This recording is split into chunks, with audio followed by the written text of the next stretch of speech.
Your opinion on the BRI and the challenges that might come from that. We know we have a lot of bilateral agreements with China and all that, but Nigerians are also being skeptical about the fact that the debt burden is getting higher, and the BRI is now here to stabilize it by creating job opportunity, export, and reshaping the trade route between Africa and China and also Nigeria. So let's have your opinion on that. Well, like you know, the Belt and Road Initiative is essentially a framework of global connectivity. It leverages on the Asian Silk Road, which was a trade route, also a route of friendship, a route of cultural and civilizational dialogue, and a route of engagement. So it is 2,000-year-old and is being re-established in the contemporary times to engage issues of human aspiration, building bridges in literal sense and metaphorical sense, building bridges of connectivity in terms of cultural exchange, mutual learning, and but also it contains tangibles. It's a broad framework of international engagement. It's driven by the best metaphor to describe it is a symphony, is an orchestra in which you have many voices, different voices. The beauty of the BRI is an open framework. Countries can engage from areas they consider of priority, to areas that can align to their national goals. It's not a one-fit thing. It's not something that fits all. It's broad. And the spirit and philosophy is extensive consultation. Nothing is imposed. Mutual, extensive consultation, mutual contribution, and then, of course, benefits to all. So it is a product of extensive consultation. Countries can leverage. Nigeria has been participating in the BRI. In fact, Nigeria became a formal member, a partnership member in 2018.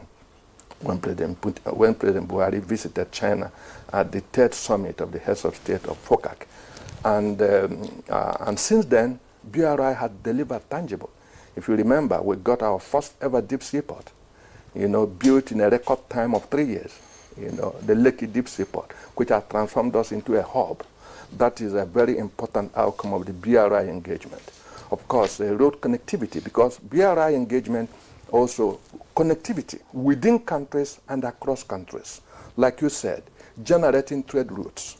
Because, like it is said, if you want to get rich, build roads. Roads has opened connectivity, highways.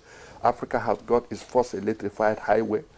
Djibouti connecting to Ethiopia, Ethiopian industrial heartland to Djibouti, cutting travel times from 9 days to 3 days, And so BRI is a framework of international cooperation that offers premium engagement for countries who can leverage their own ability and leverage the partnership it offers to generate particular things relating to their national priority. That is the beauty of it. It's not dictated from Beijing. It's a framework you can leverage. You can engage. You can decide which aspect of BRI engages your national priority. And you build capacity in that respect. And before we go further, I'd like to state clearly the critical challenge of China-African cooperation, or if you like, Nigeria-China relationship, is what I call strategic resilience. Do we build sufficient resilience in terms of institutional clarity?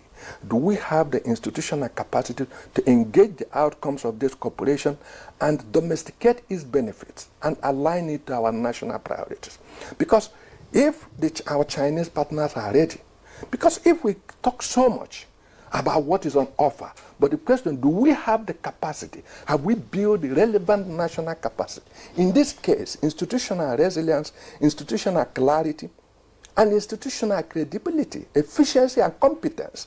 This must be the rule if we must leverage the engagement with China, and especially that flagship of international cooperation, BRI. If we must leverage it, we must build capacity. And capacity in this sense, I must stress, has to do with institutional efficiency. It must to do with institutional clarity.